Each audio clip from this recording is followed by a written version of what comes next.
esango diogu gure gonbidatuari sartzeko. Euskal Herriko Unibertsitateak errektore berria du eta guk onera ekarri dugu Euskal Unibertsitateak hartu beharreko norabide eta ibilbide eta oztopoi buruz hitz egiteko. Gurekin da biba Jose Ramon Bengoetxea. Aupa, Jose Ramon! Kaixo, Jose Ramon, arratsaldeon! Horrela egiten dugu, gamarrekoa. Gamarrekoa, aupa, Jose Ramon, arratsaldeon, ongi etorri, eskerrik asko eta usatik. Arratsaldeon, Jose Ramon. Aupa, kaixo. Josera, bada esaldi bat esaten duena, ez zara ezer berria ikasi gabe oheratuko, ez da, egunero ikasten dela zerbait? Zer ikasi zenuen zuk atzo? Beitu, atzo ikasi nuen berba bat, hitz bat, bizkaieraz, gipuzkeraz ez nuena ezagutzen, sama edo samea. Eta da animalien lepoa. Hori da. Lepoan, plaza eramaten da kordela, baina sama, aurrekalde hori. Derazko peskuezo edo. Begira, sama edo samea. Gipuzkoan ez dugu erabiltzen hitz hori. Hori da. Atzo, justo koñatoak erakutsi zian, bera elorriokoa baita, eta berak erakutsi zian hitza. Bera. Oso okerrez baldin banago, orain lekitxarrak izan ditugula, lekitxarrak ere sama deitzen diote... Berak esan duena, peskuezo hori edo berak esan duen inguru horri. Baina nik gero begiratu dut eta animalientzako erabiltzen honen da sama. Oso ongi, hori ere ikasi da. Ikertzeko. Ikertzeko. Gure Euskal Herriko Unibertsitateko filologoi galdetu beharko. Badaukagu lana. Hauteskunden ondoren aurreko astean, hartu zenuen kargua, Jose Ramon, zer moduz? Ongi. Ongi? Egia esan bai, errespetuz, aste mugitua, topera gabiltza, lehendik ere baginen, pixka martxa hartzen, ezagutzen, baina kanpotik, Euskal Herriko Unibertsitatekoa gara, baina ez gara bertako erretoretzako kudeaketan ibili, kanpotik ezin duzu benetan jakin zer nolako izango den, zer topatuko duzun, eta bueno, orain ari gara poliki-poliki jabetzen. Zer dagoen horrezta? Zuzenbidearen filosofian lizentziaduna zarazu, eta pentsalari lanetan jarriko bagina, nolako unibertsitatea behar du gure gizarteak? Bueno, zuzenbidean lizentziatua naiz, filosofia ikasia, eta zuzenbidean filosofian doktoretua. Orduan, nolako unibertsitatea galdera ona, galdera filosofikoa izaten da askotan, eredua hitz egin dezakegu, geure eredu propioa landu, baina baita ere, Europako unibertsitate edo guk gehien miresten ditugun Europako unibertsitate horiekin bat egin dezakena, parean kokatzeko modukoa, horrelakoa, baina batez ere bere kide guztiak zaintzen eta kide guztiak arro eukingo ditun unibertsitatea.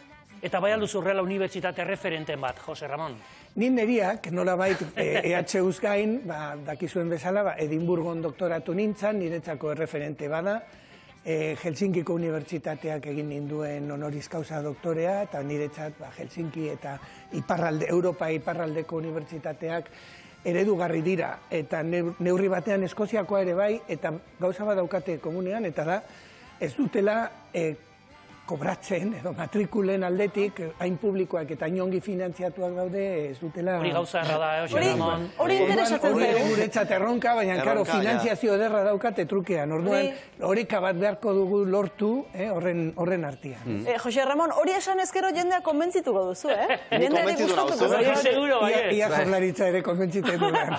Oso ongi, oso ongi. Bueno, kargu hartzea esan da bezala pasaren astean izan zen, eta bertako hitz batzuk baditugu. Ikusiko ditugu zer esan zenuen, hementxe, Jose Ramon kargu hartzen. Hitz ematen dut, Euskal Herriko Unibertsitatearen zerbitzuan hartzen dudan agintea, legearen arabera, zintzo eta leialki erabiliko dudala. Pozez beterik eta orez hartzen dut, Universidad del País Vasco Euskal Herriko Unibertsitate errektore izendapena, izango gaituzue, Euskal gizarteari unibertsitatean daukagun onena eman eta zabaltzeko.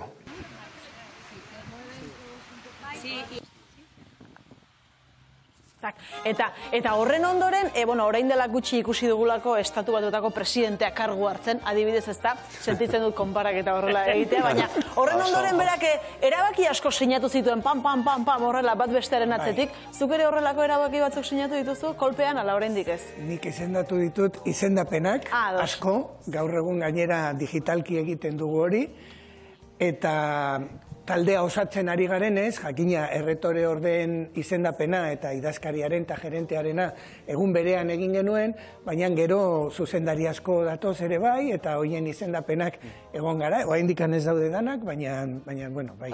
Talde handia izango da, ez, imaginatzen dut, hor barko duzu jendea. Ba, bai. Jende pila. Bada, jende asko dago, gure kasuan, jardunaldi osoan arituko gara kudeaketan, gero zuzendarien artean, batzuk denbora kombinatuz, ostartuz, klasekin eta beste eginkizunekin, baina bai, talde ederra eta oso eskertuta, baita ere, orain arte egon direnekin, nolabait joatea eskatu digutenak gehiago ez jarraitzeko, hoiekiko ere bai eta aurreko taldeekiko eskerrona adierazi nahi dut, jakina.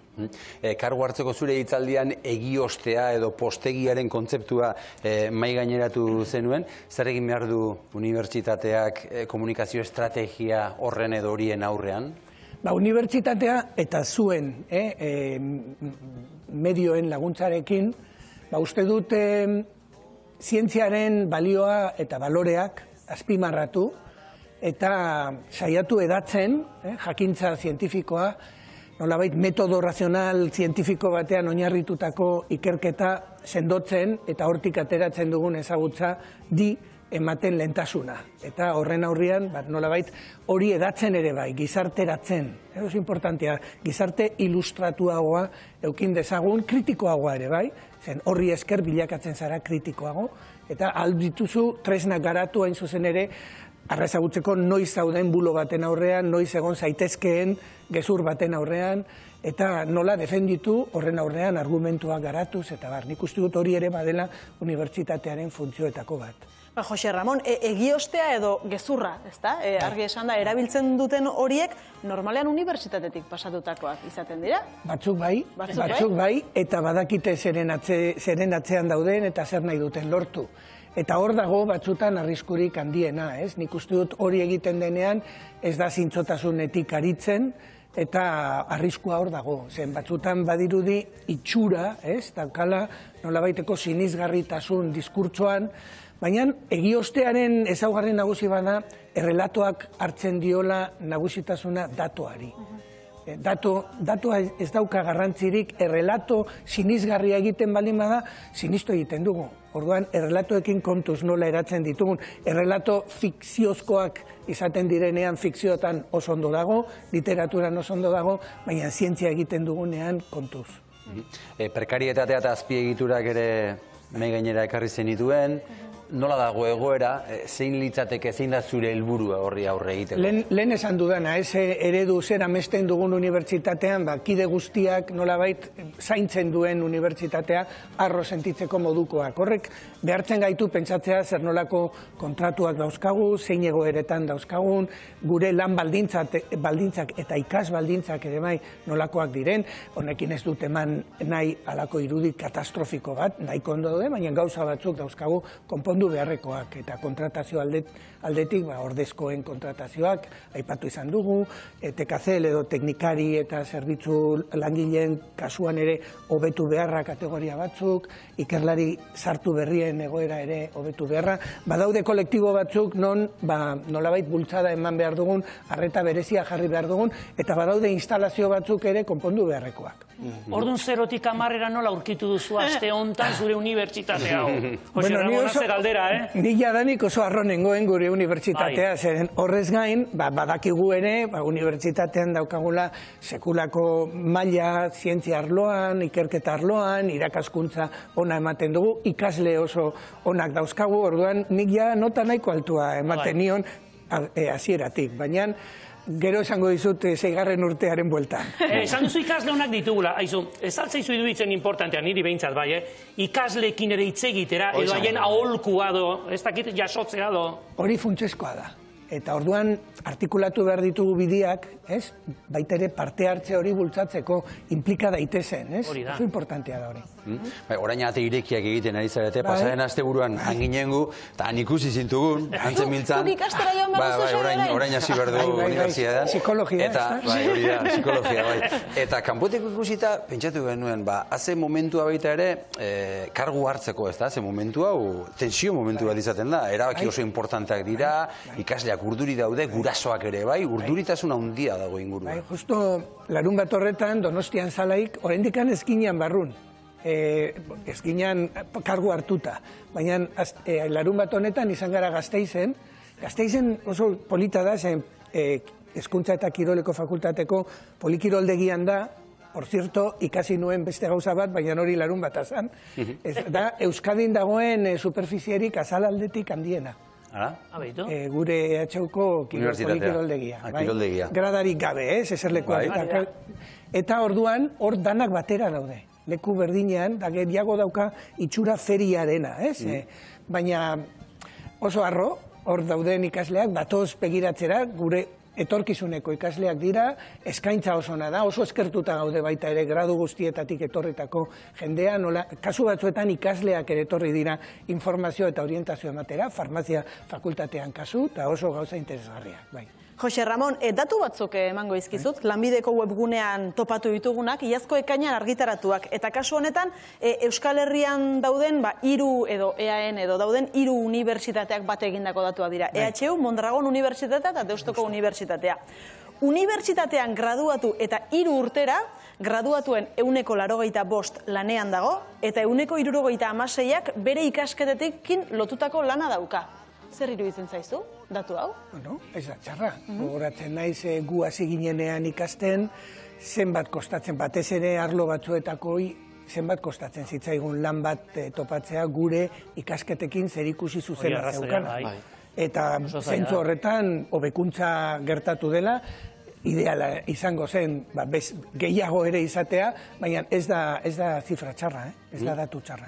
Eta datuak ematen ari garela soldatei dagokienez beste data bat, unibertsitateko gradu hauen soldata bataz bestekoa garbia, 1.700 eta 51 eurokoa da, zirutzen zaizu datu hori, eta arrakala bat ere badago, gizon eta emakumeen artean 120 euroko arrakala baten kalkulu eginda dago. Bai, bueno, unibertsitate barruan arrakala bat ere identifikatu dugu, baina batez ere gradu altuenak dauzkaten irakaslegoan oraindik, katedren artean eta gizonezko gehiago daude emakumezko baino, baina eman duzun datua hobegarria da, hobetu beharko genuke, gizarte ereduan sartzen garaia, eta ez hainbeste unibertsitateak zer egin dezakeen soldata horiek hobetzeko, baina, bueno, denon artean, nik uste dut, hausnartzeko moduko eztabaida da, zer nolako soldatak dauzkagun gure gizartean, ez?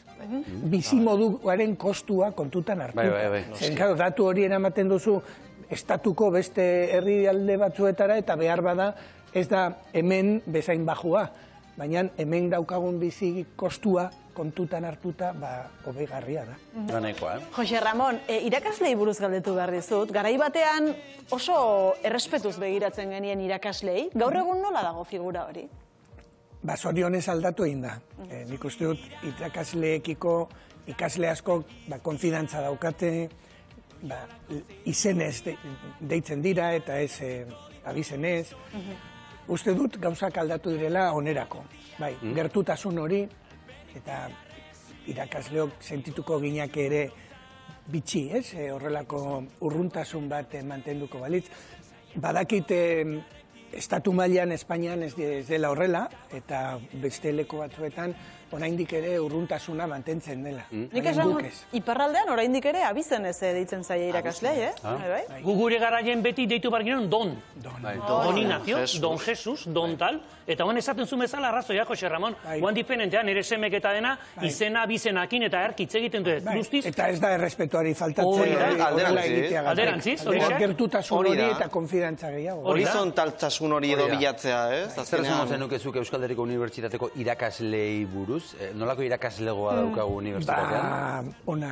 Onak eta gainera langileak, ez bakarrik irakasleak, gure pertsonal guztia, oso emana da, ekina, eta nik uste dut arro sentitzeko modukoa. Osea, oroan bataz bestian oso maila ona daukagula.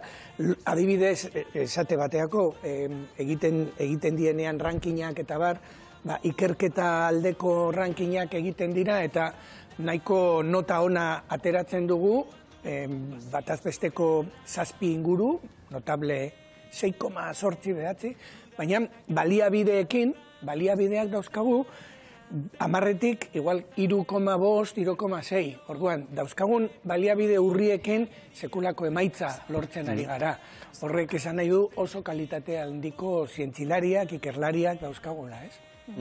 Jose Ramon, nik badut beste galdera bat, ni Hendaiarra naiz eta Baionan ikasi nuen lizeo, eta gero Gasteizera egin nuen salto, eta nahiko lan izan nuen nere garaian, iparraldetik hegoaldera, unibertsitatera pasatzeko euskaraz ikasi ahal izateko, eta gaur egun ere oraindik lan handia egoten da horretan. Horrekin zer egin dezakegu? Eta oztopoak eta zailtasunak gaur justu egon gara bilduta, zuzen ere Egoitzekin eta Ibanekin, Etxepare lizeoko eta Zehaskako sarekoekin, eta hori komentatu digute, zer nolako zailtasunak dauzkaten, hain zuzen, basoa egin dutenen konbalidazioa estatu mailan egiten da, UNED ekartzen du ardura hori egiteko, eta gero aplikatzen diela horrelako algoritmo kaltegarria pentsatuz edo emaitzarekin daukaten nota altua, baita ikasle honenek ere daukaten nota altuena, jaitsi egiten dela asko konbalidatzeko orduan, eta horrek zailtasuna ematen die gure unibertsitatean sartu nahi dutenean, ez dutela batzutan lortzen beharrezko korteko nota. Orduan hor, ari gara eta saiatuko gara, ez dago gure esku, konbalidazioaren arazoa konpontzea, baina aldugun neurrian bultzatuko dugu eta lagunduko dugu, zen asko interesatzen zaigu, euskeraz egiten dugun eskaintza hori iparraldetik eta Nafarroatik ere probez dezaten, eh? Hori da, oso ongi. Jose Ramon, Europa aipatu duzu, ezta? Esan duzu lehen Edimburgo aipatu duzu, Helsinki, adibide ontzat bezala bauzkazula horiek. Badakigu zure kurrikulumari begira, aritu garelako Europar Batasuneko Justizia Epaitegiko abokatua. Izan zinela, Erresuma Batuko bulegoan, okarrezpalima gaude. Zuri esperientzia horrek, zerrekarriko dio errektoretza honi? Galdera ona. Nik uste dut, alde batetik gatazkan aurrian, jarrera bat, azter modu bat eta azter bide bat, nola heldu sortzen dien gatazkei, behar bada Europarekiko sentiberatasun hori edo kontzientzia hori beti kontutan edukitzea, arazoak dauzkagunean, aliantzak bilatzen ditugunean ere, badaukagu unibertsitatean aliantza Europarra Enlight deitzen dena, oso eraginkorra, eta joko asko eman dezakena, baina batez ere gatazken aurrean modu bat aztertzeko gatazka hori, entzuteko alderdi guztiak, zeintzuk diren arazoak konpondu beharrekoak, zeintzuk diren argumentoak, eta saiatu argumentoen artean onenak edo sinisgarrienak edo sendoenak aukeratzen, eta gero ondo motibatzen zergatik goazen bide batetik edo bestetik. Eta Jose Ramon, beste hezkuntza batzuk ezagutu dituzu, beste metodologia batzuk, esan genezake. Euskal Herriko Unibertsitateak ze toki dauka nazioarteko ikerketa eta hezkuntza sisteman? Nola dago? Bueno, rankinei begiratuta nahiko kokapen ona dauka, batez ere lehen esan duguna, aipatu dugu ikerketa mailan daukaguna, nahiko ona daukagun baliabideak kontutan hartuta, eta azkeneko ranking horretan famatua dena Shanghaikoa, munduko 200 onenen artean kokatuta gaude.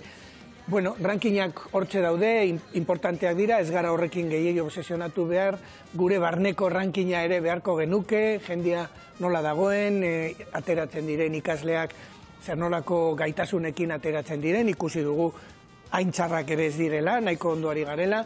Hori guztian ikuste dut kokatzen gaitula nahiko postu honean, baina kontutan hartzen badugu zer nolako unibertsitatea garen, lortu duguna euskararekin, hizkuntza txiki batekin, lortu dugula ia ikasgai guztiak euskaraz eman alizatea, gaztelaniarekin batera, batzutan inglesarekin batera, hori ez du munduko beste unibertsitaterik lortu.